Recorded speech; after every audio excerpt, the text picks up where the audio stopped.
The platform. Step up and speak out.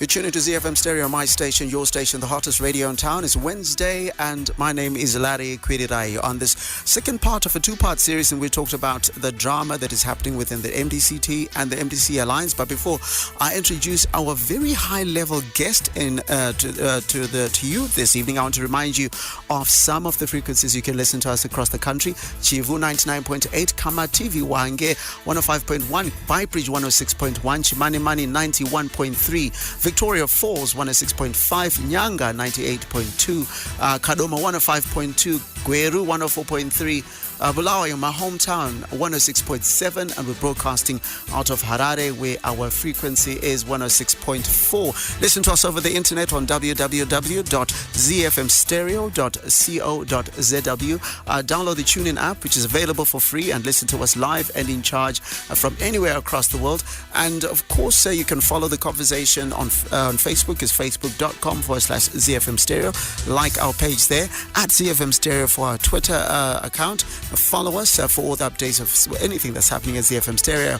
And of course, our Instagram being at ZFM Stereo ZW, on YouTube, where you can listen to all our programs as podcasts the following day after they've been broadcast. Just look for ZFM Stereo. The conversation is live. The WhatsApp number is 0731 168045, and our call-in number, which is already open, is 0772 168045. I'll be taking your calls throughout the show. Now, a couple of days ago, we had the expelled spokesperson of MDC-T and MDC Alliance, Obed Kutu, and this is the part two of our series this week, which we're unpacking developments in the opposition. And as I said, it's both within we'll find out information on both the MDC-T and the Alliance. And tonight we have the party's national chairperson, and I have to say that I just confirmed with him that he is now the substantive chairperson. So first of all, congratulations to you, Senator Morgan Komichi, on your appointment. Sure, thank you very much.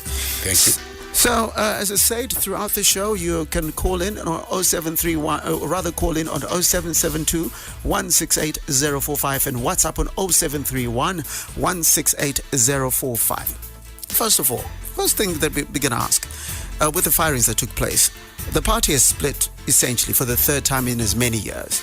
What does the future hold in as far as the MDC-T, first of all, before talking about the Alliance?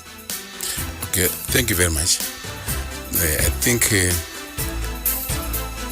there is a lot of gain out of unity. Unity is what people should aim to achieve every time.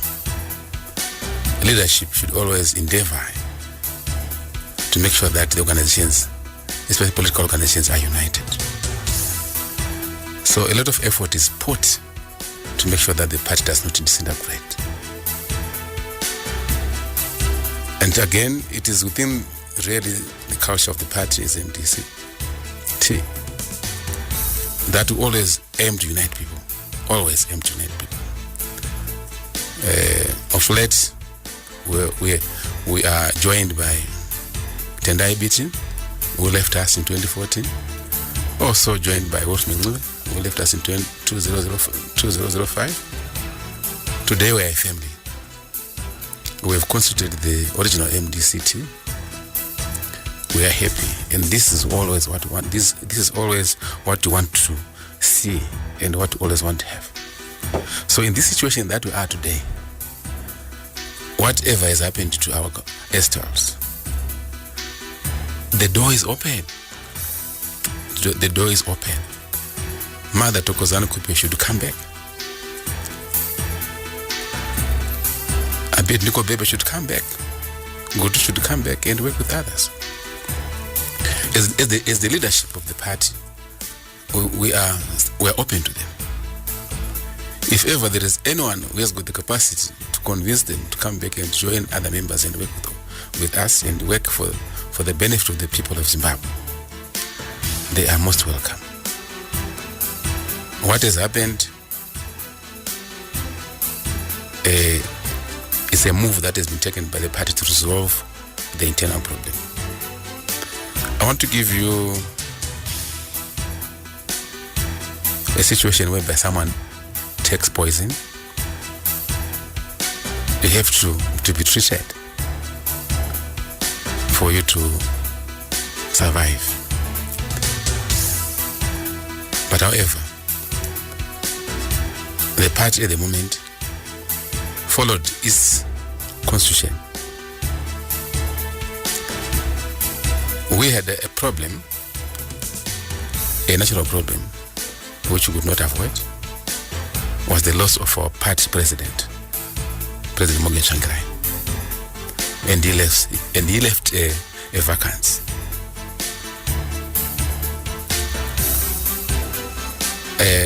Our situation was unique. We had 3 vice presidents, and one of them had 2 leaders. And the fairest arbitrator is actually the party organs. It was impossible, or it was almost impossible for the 3 of them to sit down and agree on who should act.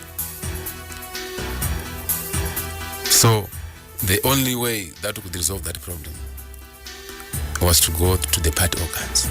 Okay, I want to come back to that in a little bit later, but let's go back so we can get, for the person at home, so they can get to appreciate the issues around this step by step. Get in touch with us on 0731 168 045. That's our WhatsApp number, and our calling number being 0772 168 045. Now, the trio, we had Obert Kutu here, Mr. Obert Kutu in here, saying that he had not been served with expulsion papers or even suspension, the initial suspension papers from the MDC-T. Is that true?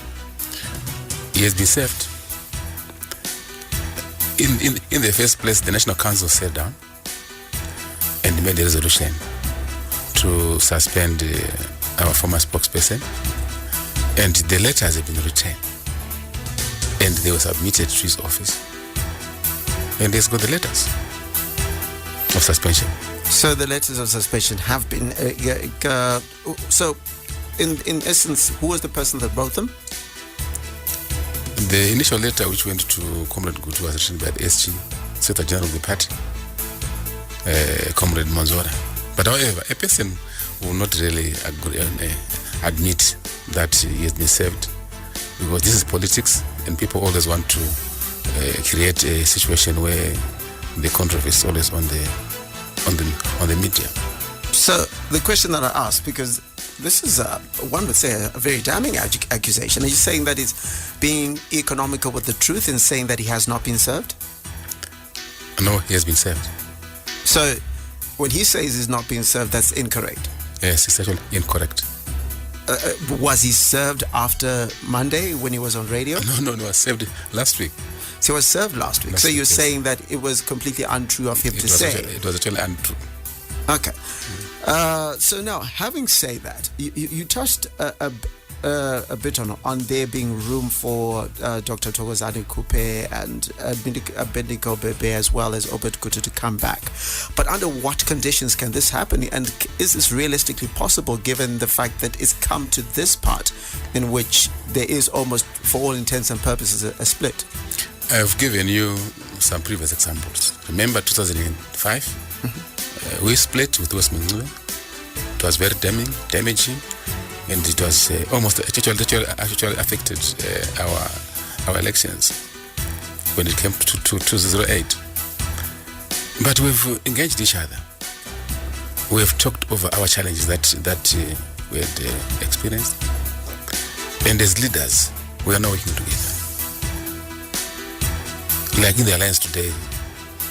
Yes, so the question I said is, in all fairness, we're talking about in some instances since 2005. Yes. There's a chance for memories to change, emotions change, circumstances change. Yes. But under what circumstances between now and say the election in in a couple of months' time would you accept them coming back? We need to have the same objective, which is to serve the people of Zimbabwe. We don't need to narrow our interests to individual levels.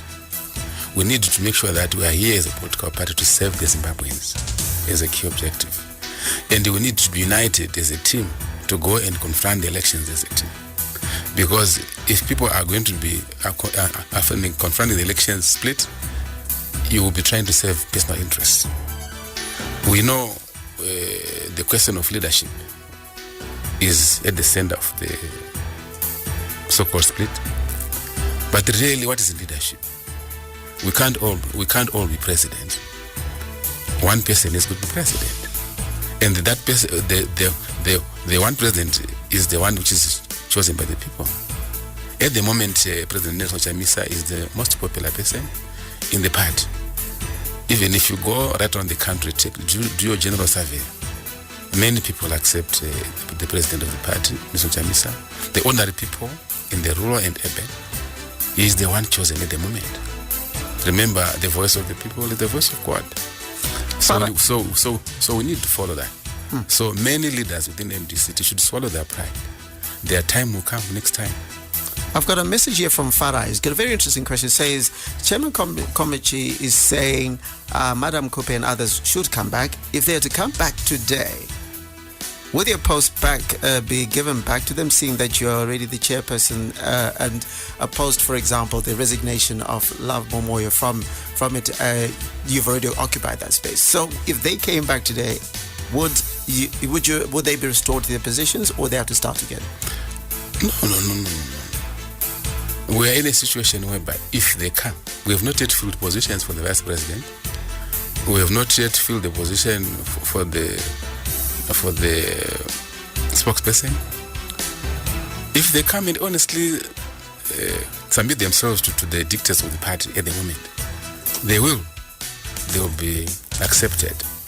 Remember, it's not only them who are in this group.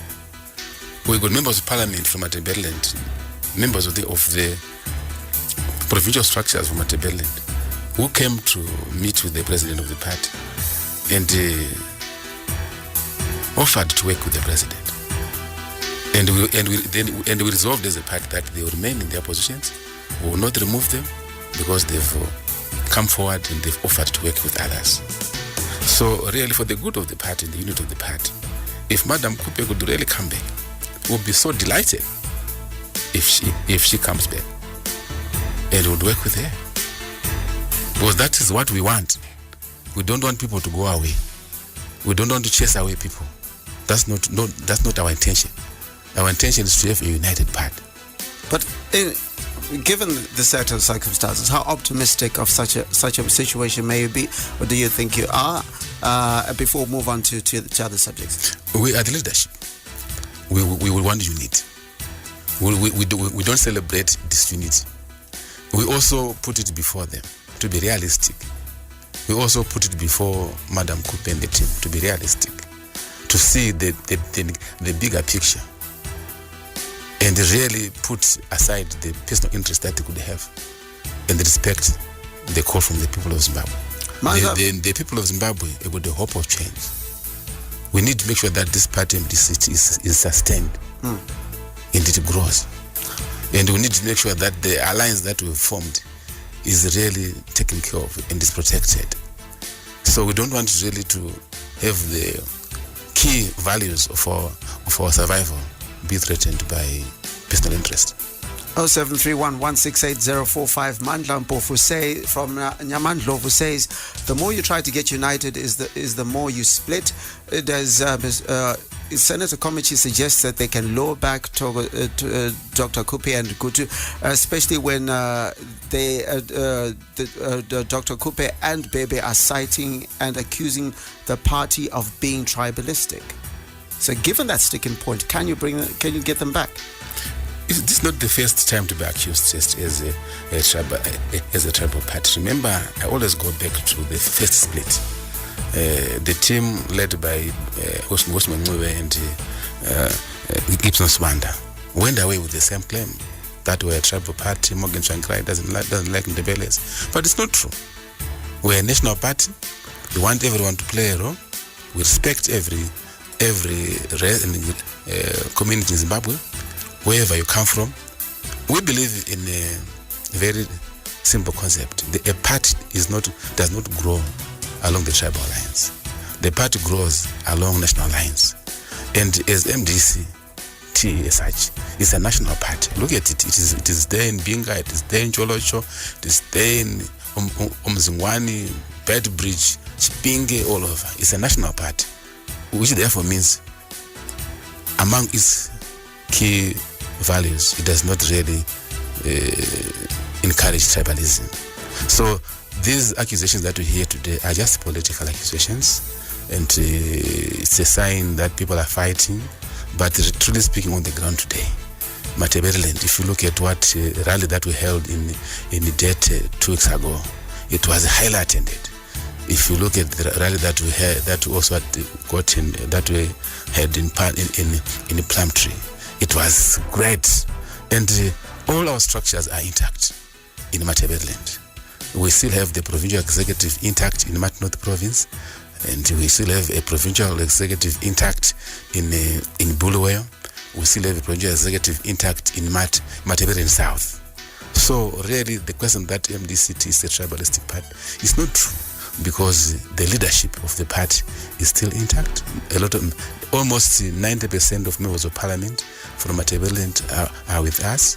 90% of councillors from Matabeleland are with us. So we are not a tribalist party, and we will not support tribalism at all. We will not. We are going to Bulawayo on the 7th. We are going to be holding one of the greatest rallies of our moment in Bulawayo. So we cannot be accused of being tribalistic. That's not true. I'm going to take you to something else. There are a lot of accusations. After the violence just broke out at the late Morgan Komichi's funeral in Buhera, the leader of your party, Advocate Nelson Chamisa, promised to launch a commission of inquiry into the violence that would be led by Giles Mutsekwa. Now it's over a month now, and since the commission is yet to make any public statements on it, and they have no arrest that's been effected. What's actually going on? The commission has really finished its job. It has submitted the report to the president. He's studying it, and he will have to follow the procedure. The constitution requires that he submits it to the standing committee, to the executive of the party, and national council, and becomes public. And he's doing that. He is very serious about that. There's no way, after 18 years of experience of running a political party, you know how damaging it is to be labeled a violent party. We as MDC-T, we're a non-violent party. We don't at all subscribe to violence, and we are the last people to be involved in violence, because our own president is President Kwirirayi. He will be known, and is known for non-violence. He's one of the outstanding leaders in African politics who fought a dictator non-violently for more than 18 years. He actually brought down Mugabe using non-violence approach and tactics. He is the one who last year caused the downfall of President Robert Mugabe. People can actually say the soldiers are the ones. No, the soldiers joined Morgan Komichi, because the language that the soldiers were talking last year in November was Morgan Komichi's words. Okay, so I wanted to get back to the issue of the commission. Yes. There was another commission that was set up last year over violence in Bulawayo. And so a person sitting at home here in the city, okay, there was that commission, it sat down, whatever its findings were not made public. There's this commission that's sitting down, and we're being told the findings are going to be made public and actions could be taken. What assurances are there if the first one, the past violence from Bulawayo a couple of 6, 7, 8 months ago, has not been made public? Unfortunately, you might not have really come across it, but the action was taken against the people who were found guilty of the Bulawayo situation last year. That was in September last year. The people who were involved in that act were actually suspended. Remember, the president of the party suspended Tabita Kumala. He suspended Comrade Wende. He suspended Comrade Sheki, the vice chairman of the Youth Assembly. he suspended 4 other youth that were involved. So action was taken as a result of the investigations. Action was taken. So really, to say that the commission was not made public is not true. This Buhera violence is going to be made public, and we're going to take drastic action on the people that are implicated. But let me comment on it. The third part, or the third hand, was involved in the Buhera saga. There is no way, in my own opinion, and MDC supporters would have wanted to change black the funeral of their icon. That's something that people will not have sacrificed. And there's no way an MDC youth person would have wanted to torch the house that belongs to a Shangri family in order for that person to reach out to Douglas Manzora and Tokozani Kupe. Okay, I get that. It's not possible. The reason, getting back to the initial, because I was hoping you'd get to the point to do with the other one, because it's all very well to say there's suspensions, and there was proclamation at that point that suspensions while the commission was doing its work. And we had the Secretary General a couple of weeks ago in studio, and he admitted that the findings of that commission had not been completed, and there was another thing and there's this commission that's been set up. So, in all fairness, are you saying that you're in disagreement with the position of the Secretary General of the party, who says, well, yes, there was that situation in which it wasn't published, but in this instance we're going to publish the second one? I said the action was taken. Yes, we're talking about action. There's a difference between the action. The question of going public could have been affected by the health of our president. Remember, that's the time when our president. So can we agree that it never went public? In terms of publication, yes, no. So, okay, that's the story that we're talking about. Whether there's initial action or not, there's a completely different story, because some of the people suspended already are back in positions at the moment. But what we're talking about is for the person sitting at home to say, are we going to get to a situation where in December, neither report is out? We're focusing on the report here. I can assure you, we are committed to publicize the report that of what happened in Buhera. That I can assure you from you. We will not betray you. We will not betray the public. We are the new leadership, by the way, and we are committed to make sure that the party will not at all condone violence. That will not condone violence at all. And we will take drastic actions against anyone who is involved to be behind any form of violence in our party, because we know how damaging it is. We know it tarnishes the party. And it's not, the people don't like violence at all. People naturally want peace, and we must maintain peace. Why should we fight? There's nothing that we gain from fighting. So we want people to know from now onwards that we are a new leadership, and we would not betray them. There's a message here that I want you to think about as we take a break. It says, what do you mean, Kuti? It's a national party. Kanamuchi Sarura, not picking up women and develop people. Says, in the same with Zimai, I support Kupendia, Angadai Ari president. Makutoti Gumbura, Makatari Kuti, you want votes from us women, but you don't want us to lead. So I want you to respond to that when it comes after the break. It's ZFM Stereo, my station, your station, the hottest radio in town. It's ZFM Stereo Talk. Honorable Nduna, it is always a pleasure having you on ZFM. Have we seen a corresponding reduction in carnage, in road accidents, since there seems to have been this escalation in the police presence on the roads? At 5 deaths per day in Zimbabwe, we are far away from the global average of 3 deaths per day. So I would imagine with the type of infrastructure that we've got, we're just making it worse for the motoring public. The talk that gets you talking. Mondays to Thursdays between 6 p.m. and 9 p.m. Connect with ZFM Stereo via Facebook on facebook.com/ZFM Stereo. The platform. Step up and speak up. You're still tuned into ZFM Stereo, my station, your station, the hottest radio in town. The name is Larry Kwirirayi. It's the platform, and it's the second part of a two-part series in which we've been talking about the developments that are unpacking themselves in the opposition, the MDC-T and the MDC Alliance. In the studio, I've got the party's national chairperson, Senator Morgan Komichi. Before we took the break, somebody coming up with that statement, saying, Kuti, women can't lead, Ndebeles can't lead. What's your position on that statement? It is not true that women can't lead or Ndebeles can't lead. It's not true at all. We have had Madam Kupe as our vice president since 2006. Up now. We have worked with her. She has provided leadership. We were loyal to her. We respected her. We supported her in everything. And we never really, as a party, found anything amiss with her. Not at all.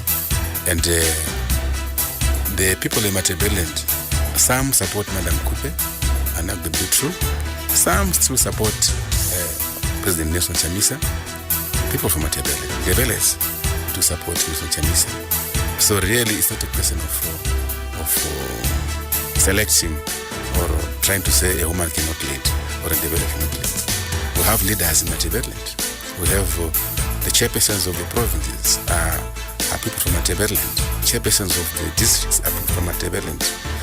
Chairpersons of wards and branches are people from Matabeleland. We've got leadership in the national executive of the party who do come from Matabeleland. So really, you cannot really subscribe and say people from Matabeleland cannot lead. They will lead and they can lead. And those ones that are still there and are prepared to go along with President Nelson Chamisa are going to occupy those positions. They would occupy any position depending on one's capacity and capabilities and the desire to work with Nelson Chamisa as the president of the party at the moment. 0731-168-045. That's our WhatsApp number. If you want to call us, it's 0772-168-045. Let's have the conversation going, talking about this very important issue here. Now, you mentioned earlier about an arbiter, but we're going to make reference to the constitution of the party. Section 921 that you're very, very familiar with, and where it talks about the following the death or resignation of a president.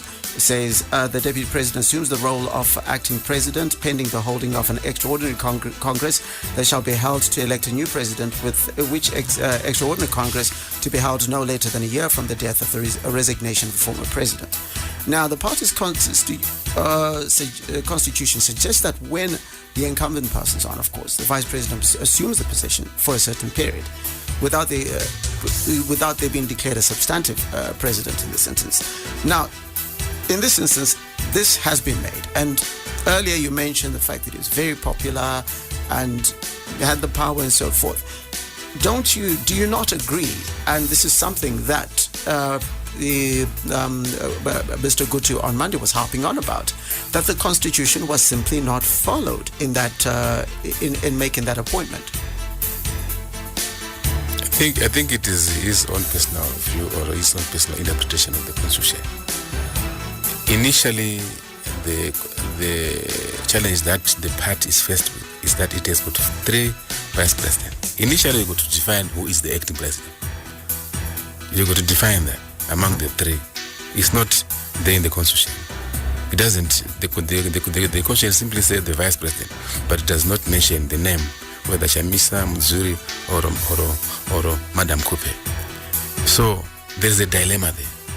So the first step to have been taken by any reasonable person was to identify an acting president among the 3. And we used the same constitution to identify the acting president. And the fairest arbiter of that situation is the National Council. So the National Council sat down and chose among them who the most preferable candidate is to or was to act as the president. And Nelson Chamisa was chosen among them So we fulfilled the constitution there. So the question that I asked... Sorry, the question was fulfilled initially. And it says within a period of 12 months, we should able to go for the Congress. But here we have a council, which is the board which determines whether to go for a Congress, to delay it, or to do whatever. The council is the one. It's not a person.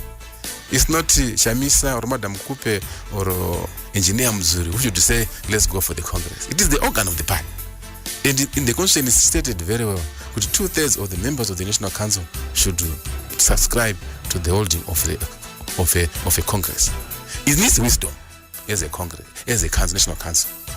So it is within its wisdom as a National Council, which then said, we have a Congress in 2019, according to our 5-year term.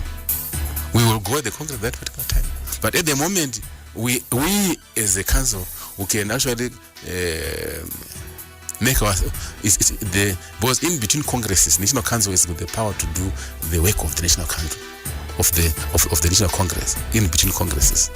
So it constitutes itself into a Congress and made a decision on on all what we've done in the party. And when the National Council constitutes itself into National Congress and take decisions, they will report to the National Congress when it comes, which is in 2019. It is in its wisdom, looking at the situation and environment, looking at the elections that are forthcoming, knowing what Congresses sometimes produce in terms of uniting the party and everything else. So it acted constitutionally within its terms. So it will report in 2019. The National Council is going to give a report and say, in between Congresses, we did 1, 2, 3, 4, 5. So there was nothing unconstitutional. So I've got to ask a follow-up question. Yes. Be that as may, let's supposing this was done and through I'm sure the person who's sitting at home, their head is getting sore at the moment, hearing that there was this, then there was that, then there was this. But for the purposes of unity and for the purpose of consolidation of the party, would it not have been better to call an extraordinary Congress if you have to say, okay, this is an urgent matter? And if it's true, as you say, that he's the most popular person in the party, he's going to win anyway. Because as Mr. Gutu said here on Monday, he said it's not important about who's winning, it's about constitutionalism. I think people are missing one thing. They are contradicting themselves. There was nothing unconstitutional that was done. Nothing unconstitutional at all. The people must read the Constitution objectively. I've said the only body that has got the powers to call for a Congress or rest that order a Congress is the National Council. So, Comrade Gutu or Comrade Mother Kupe had the right and the opportunity to come and put their position before the National Council and propose to call for a rest that order Congress at a National Council. And we could have actually gone through the constitutional requirement of voting and see whether the 2/3 would have approved to go for National Congress. That is constitutional element. It's not something that is being created. It is there in the Constitution. And the 2/3 majority should be reached for you to go for a Congress of any nature. So during our debate and discussions, that offer was given to Madam Kupe. Come and present your case to the National Council. If the Council agrees with your position, we would go to the National Congress. So to the Congress. You can't just stand up from your house and say, I want to go for the Congress. You've got to go through part organs. And the part organ, which is critical in this nature, is the National Council. And the National Council, in its wisdom, did what it did. You listen to ZFM Stereo, my station, your station, the hottest radio in town. Get in touch with us on 0731 168 045. That's our WhatsApp number. And on, as far as our call number, I'm looking at the phone line. In fact, we seem to be getting a call right now. Let's see if we can get that in. You're live on ZFM Stereo. What's your name, contribution, and where are you calling from? Okay, seems as if there's a problem there. Got that clicking sound. Let me see if the techie can come and have a look at it and see what's going on there, because the second time I've gotten that clicking sound there. But I want to move on to another issue. Thank you. In as far as the last week, the MDC-T reportedly received 1.8 million from the government as part of its share under the Political Parties Finance Act. How much, for example, how much is going to be given to the Tsvangirai family, if anything? We do not cannot say we'll give them so much. I think it will be based on the needs. But as a party, we cannot ignore the family of Walid. Okay. We actually, as a party, made a resolution as a party to work with them, to assist them where we can, and that is the party position. We resolved that, so we are quite cognizant of that situation. So, but I cannot say so much money. No, it's based on the needs.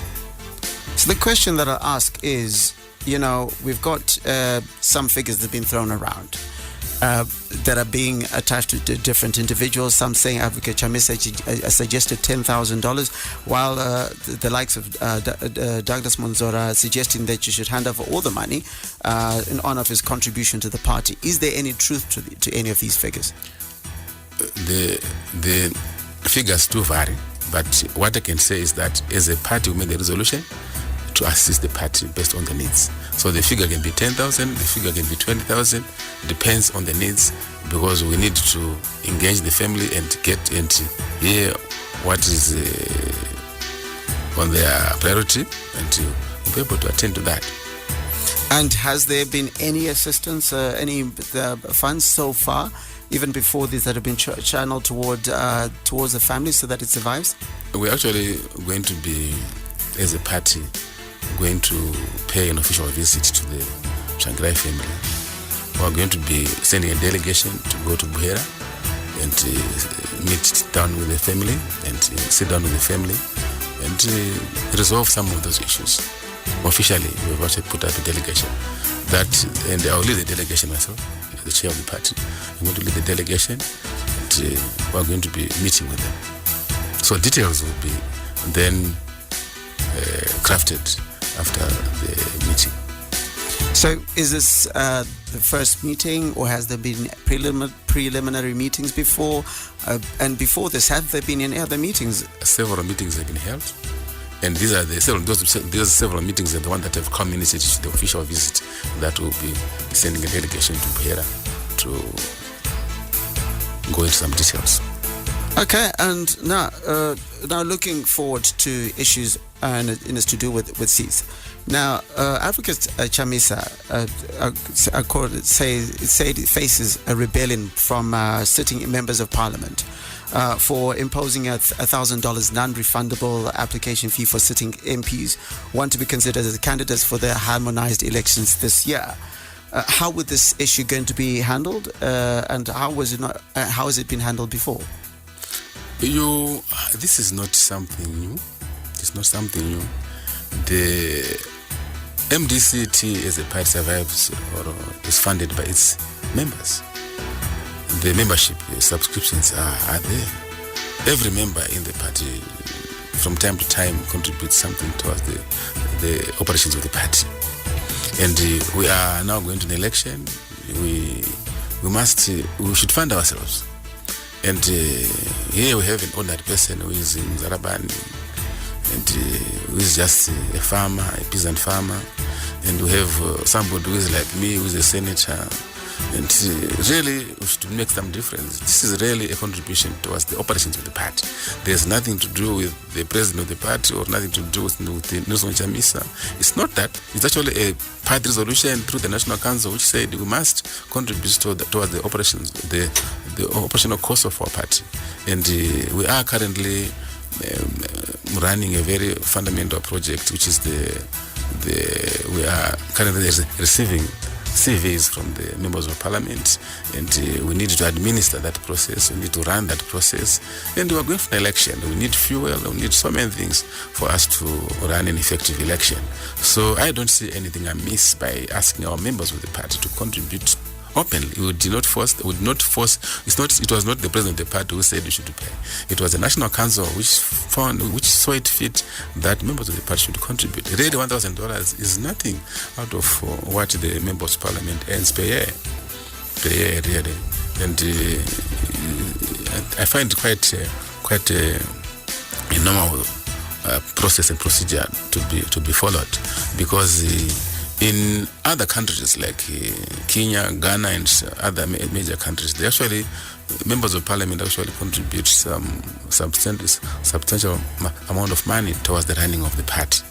That is very normal in our situations in political parties, because we know the government has got a law which the Finance Act, which does not allow political parties to get money from outside the country. So we have to find domestic means of surviving, and asking members of parliament and party members to contribute finances towards the party operations is a domestic strategy. So as it stands, there is a possibility that a sitting MP right now could pay $1,000 to be considered and still not get to run in their seat. He's not buying a seat. He's actually contributing towards the running of the party. He's not actually buying a seat. I think the interpretation is actually very wrong. He's not paying that money to buy it as like he's buying the seat. No, he's actually contributing. As I have told you, in other countries, they pay these big sums of money every month throughout the whole year. For example, the party in Ghana pays 10% of their salaries every month. So I get what you're saying. Yes. There's a difference between a situation where people regularly contribute to the party. Some will pay $5 a year as party card membership, whatever the case may be, depending on the political party. Mm-hmm. But in this instance, it's a sitting MP, right? Yes. Who is having to say, okay, I'm going to give $1,000. It's going to be used for whatever it's going to be used for. But this is for me to be considered to sit or as a candidate for a certain area. Mm. So the question then becomes: is it possible that somebody who will have given up $1,000 as a current sitting MP might not get to run it? Yes, because at the end of the day, we have to respect the constitution of the party, which says we must go for primaries. As you know, good members of parliament pay that money so much. Councillors pay different amount of monies, and youth also pay different amount of monies. But your fee, your application fee, does not necessarily mean that you get a seat. And you remember, in a constituency, you can actually have 10 people applying, and you need one person to represent the people in that constituency. So, which therefore means the other guys will not get back whatever they will do. Like now, because you don't expect them to. We have made it clear that this is an application fee and it's not refundable. So the question that will come after that, and quickly so that we get on to the final two issues I want to deal with. And please get in touch with us on 0731 168 045. Let me ask Oscar's question from Ashingo before I go to my point. Oscar says, my question is, how did Chamisa become the deputy president of the MDC? Was he chosen by the National Council of the MDC or the late Morgan Komichi? And was this being him being deputy president constitutional? Yes. President Nelson Chamisa was appointed by President Morgan Komichi to be the deputy president of the party, which is the prerogative of the president to appoint leaders in the party in between congresses. That is constitutional. To prove the point that President Morgan Komichi was right, it was actually constitutional. The issue was then challenged and was before the High Court of Zimbabwe. And the High Court of Zimbabwe presided over the case and gave a judgment that the process that was used to appoint Nelson Chamisa and Engineer Mzuri was actually constitutional, and therefore they were duly elected. So the High Court of Zimbabwe resolved the matter and answered that. So yes, the process which was used to appoint Nelson Chamisa to be the vice president was actually constitutional. Now he's the president of the party. He has got the same powers to appoint. He's going to appoint. Okay, we've got a message here says the party is not intact in Bulawayo. I was part of the province that left, so Senator Komichi must not lie about the state of Bulawayo. How would you respond to that? Yes, when someone has moved away, one could be bitter, and also I want to respect his or her judgment. But we're going to all prove it next week. I am going to sit for myself next week because we are going to be in Bulawayo on the 7th. If we do not get people to our rally, I would agree with him or her. But if we're going to get people to our rally, I think it will be an answer to her as well.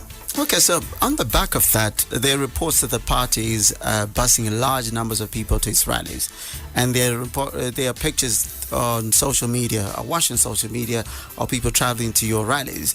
Is it a sign that there isn't really as much support as you try to imply there is? I've heard that accusation from certain quarters, and we have been to Mrewa, which is the heart of ZANU-PF. We've been to Chiweshe and Zimbo, which is also the heart of ZANU-PF, and we have had a lot of attendance there. Many people came to our rallies, and people are saying they are being buzzed from Harare. And I've simply said to one of the guys who raised that issue with me, I said, okay, suppose we have gone with 10 buses to Mrewa and 10 buses to Njimbo, which is Chiweshe. And I say a bus carries a maximum of 70, which therefore means 10 buses would carry 700 people. In your own calculations, and when you saw the pictures, was Mrewa, the people that were at Mrewa rally, were there 700 people? Or were there 1,000 people? Or were there 3,000 people, 5,000 people, or 7,000 people? My estimation were between 5,000 to 7,000. Then I say, subtract 700 people from that figure. If you think really people from Harare were the majority, support them. And at Njimbo, Growth Point, besides small cars and small trucks, really, there were not more than 2 buses that came from Harare, from Njimbo Growth Point. There were not more than 2 buses. But the population that was at Njimbo Growth Point was around, again, 5,000 to 6,000. Subtract 1,000 people that could have come from Harare. But anyway, we cannot block people from showing solidarity to their raw people. Don't forget that the raw people have been under serious intimidation by ZANU-PF for 37 years. There have been a lot of killing, brutality, violence in areas of Chiweshe area. Remember the Shawona massacre, where more than 15 people were killed by ZANU-PF. And surely in the raw areas, there's an amount of fear. And the solidarity which is shown by the urbanized, the raw areas, is most welcome. Us as MDC Alliance and MDC-T would actually encourage urbanized to really go with us wherever we go in the raw areas, to show solidarity, to give them the confidence, to remove the fear. Would actually, if possible, look for funds to hire trucks and trucks to go and support the petrol people because they need motivation. But I can assure you, there will be less than 1,000 people, and our rallies are being attended by almost 6,000 to 7,000 people attend our rallies. Brian in Bulawayo says, Senator, your party in Bulawayo has failed us. For example, your councillors, especially Councillor Ngwenya, is doing nothing, and we can't wait for elections. Now, a little segueing into that a little bit is the coalition partners issue that is coming up, and that's the last issue I want to take up with you. Unfortunately, I'm still trying to see what's going on with the phone calls. If you can get through to us on 0772 168 045. If not, just get in touch with us on WhatsApp. I'll be reading your messages.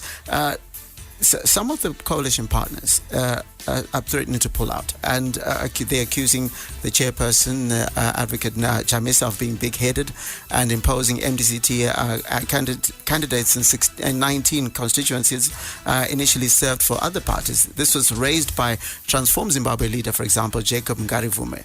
Is this a crisis in the party? Yeah, Comrade Ngarivume is one of the principals, and he's quite aware of the platforms that are there within the Alliance Forum to address some of the challenges that could happen in the Alliance setup. This is an alliance of various political parties, and people on the ground, they can react in various forms. But this does not necessarily mean that there's a crisis. People are reacting. We got situations where an alliance partner was given a seat, and naturally, because the alliance partners could have less numbers of people in those areas, the MDC-T people would really react and say, no, we are the majority here, we wanted to hold up this seat. But that's not the principle. The principle is that what we've shared, we'll stick to it. If a constituency was given to an alliance partner, the alliance partner would occupy it.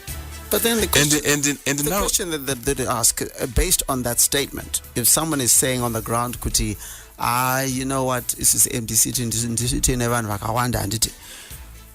the question then that begs is that what did the trio of Tedai Professor Wilson Ngube and indeed Jacob Ngarivume bring to the table if they're going to face such resistance? No, but that's not the position of the leadership. It might not be the position of the leadership, but this is something that is brought up on the ground. Is what the people are saying. We have assured everybody that we will provide leadership. We will talk to our people. We will convince them. And there are not many areas which we are having those challenges. We are going to be able to resolve them. We are going to provide leadership. People sometimes even, you provide leadership where people even can resist. Leadership is seen when you really give direction and be able to convince people that we are in an alliance for the following good things that we must always have. At the moment, we know that alliance is good for us. We are here in this alliance setup to have more votes towards the election of the president. And we need each other. Even those small parties. I hear you 100%. Yes. But question I'm asking once again, the person on the ground, and sometimes the person on the ground is maybe in this instance a sitting MP who might just be set aside because that is set for an alliance partner, or somebody who is very popular in that region who then becomes disgruntled. How would you deal with a situation like that where somebody feels, why is it that without quote unquote merit somebody else is just getting to run in my neighborhood when I'm the most popular, most powerful person in my neighborhood? In the first place, there is no sitting MP was replaced or affected. It was one of the principles that was agreed among the alliance partners that where there are sitting MPs, you leave that seat to MDC-T or any other party in the alliance just got that seat. So that principle was respected. Mm-hmm. And then when it comes to, it's obvious. Do you know, out of all seats that will have given to the alliance partners, there's hardly one constituency where people don't complain, because in every constituency or every ward there's an aspiring somebody, and that person who is an aspiring somebody always drive people, influence people to resist and cause mayhem in that constituency. That is natural, but that is not an issue. Leadership will be provided, because otherwise there will be no alliance. Otherwise there will be no alliance. When we went into alliance, we knew these kind of consequences, and we've experienced them. So President Garuvume should come to the right forum, should engage the leadership. He shouldn't engage the public through social media, because they will not provide the answer for him. The answer is provided through the alliance forums. But could there a breakdown in communication then, if it's a case of somebody has to go outside because Kumba, they're failing to communicate? No. It's not like it's not happening with people in the PDP. It's not like not happening with people in MDC. It's not like it's not happening in the No, but I mean, we can't say that just because it's happening to me, it's happening elsewhere, then it's normal. The question then becomes, if he's one of the principal partners, shouldn't it be a case where he should be talking to you directly? What I'm trying to tell you is that other political parties are using the right platforms, and issues are being resolved. Our leaders are actually holding meetings in provinces over these issues. If you go to areas like Midlands, in Gopo areas, leaders have sat down locally and resolved these issues. If you go to areas like Guruwe North, Guruwe South, and so forth, leaders have sat down and resolved these issues. And if you go to even in areas like Mat North and Mat South, leadership have sat down and resolved these issues. I've told you that because question here alliance people from outside would feel, people from within the party MDC-T naturally would feel that our space is being occupied by the guys that are coming. Naturally, there's an erection. There's a reaction that is generated from the people from MDC-T. But we are resolving them using the right forum. This is what I'm trying to tell you. So here we are going to be engaging. Okay. We're going to be engaging. It's a question not answered, and I don't think we're going to get the answer tonight. But I think it's pretty clear that we're not able to deal with the issue of the fact that he's had to go outside. It means there may be an issue with communication that has got to have to be dealt with. But then the last thing I want to ask you is there's an assertion that Dr. Thokozani Kupe was pushed out of the party to make way for Professor Wellspring Ncube to become the vice president. Can you confirm that? No. She was not pushed out of the party for President Wellspring Ncube to come in the party. Initially, the President Wellspring Ncube is not the member of MDC-T. Is the president of MDC. So he is not yet in MDC-T.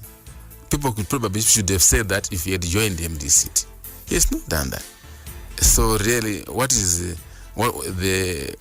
between the two, Mother Kupe went out of the party first, and Ncube is not a member of MDC-T. If Ncube had joined the party MDC-T, and then Mother Kupe then go out, then would have probably suspected or thought there could be some funny tricks being played. It's not like that. We honestly want Madam Kupe. We really wanted her to be there, and she represented the region well, and she represented the gender well. We're actually proud of her. Because at the moment now we don't have a lead at the moment. Well, Senator Komichi, there's the new national chairperson, again congratulating you on that, of the MDC-T here to unpacking the issues around what has happened in the developments in the opposition, both in the MDC-T and the MDC Alliance. Thank you very much for coming in. Thank you very much. And with that, I say thank you very much for joining me. I'm back with you next week, Tuesday. Enjoy the long weekend, but stay tuned to ZFM Stereo, my station, your station, the hottest radio in town. Coming up is Mona Lisa with the Y Zone. That's coming up just now. But as I always say, my name is Larry Kwirirayi, and as we say, where we come from, Go Bulawayo, Asiri Sasebenza. Take care of yourself.